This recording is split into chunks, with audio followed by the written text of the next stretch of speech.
Gloire à Dieu, alléluia, gloire à Dieu. Nous bénissons le Seigneur pour le souffle de vie qu'il ne cesse de nous accorder en ce jour. Bienvenue à une minute de prière de ce lundi 2 juin 2025. Nouveau mois avec Jésus et nous espérons le meilleur dans nos vies, dans tous les domaines. Aujourd'hui, le Seigneur a mis en mon cœur le désir de partager avec vous ce passage de Romains chapitre 15, le verset 2 que je lis au nom de notre Seigneur Jésus-Christ. Christ ne s'est point complu en lui-même, il ne s'est pas complu en lui-même. La complaisance.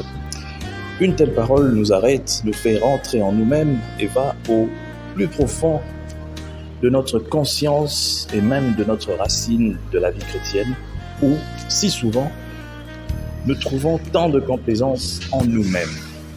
Ce mot complaisance ne veut pas dire seulement satisfaction propre, mais aussi la recherche de ce qui nous est agréable, nous, singulièrement, ce qui convient à nos propres désirs, à nos standards, là où nous nous sentons mieux.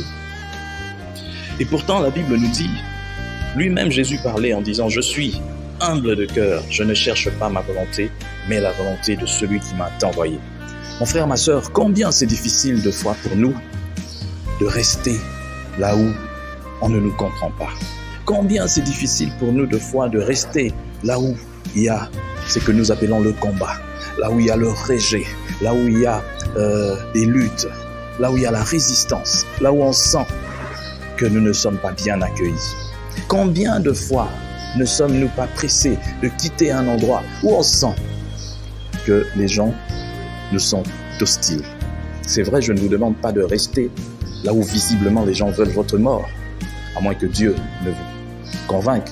Mais souvent, nous abandonnons si facilement parce que nous avons peur, parce que nous avons besoin de notre propre confort. Combien aujourd'hui sont prêts à aller prêcher dans une église où on ne leur donne rien à la fin du culte?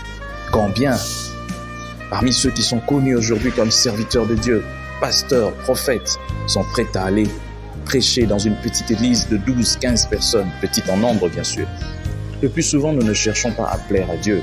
Nous ne cherchons pas à satisfaire Dieu, mais nous cherchons à satisfaire notre propre ego. Nous commençons à servir Dieu pour notre propre confort. Je sers Dieu tel que moi je veux. Je veux le servir à ma manière. Mais est-ce que nous nous sommes déjà posé la question si Dieu envisage ou bien veut aussi nous voir le servir de cette manière? Jésus-Christ, c'est l'exemple le plus frappant. Il n'a pas fait les choses à sa manière. Il n'a pas fait les choses selon lui, mais il a fait les choses selon Dieu, la volonté de Dieu. Aujourd'hui, cette parole vient nous rappeler que nous devons nous soumettre à la volonté de Dieu. C'est ce qui est plus important, de faire les choses selon sa volonté plutôt que selon notre volonté. Notre volonté doit être aliénée lorsque nous sommes en Christ, lorsque nous le servons. Que Dieu bénisse sa parole, qu'il bénisse tous ceux qui m'ont suivi, que cette parole atteigne les extrémités de la terre et que gloire lui soit rendue au nom de Jésus-Christ. Amen.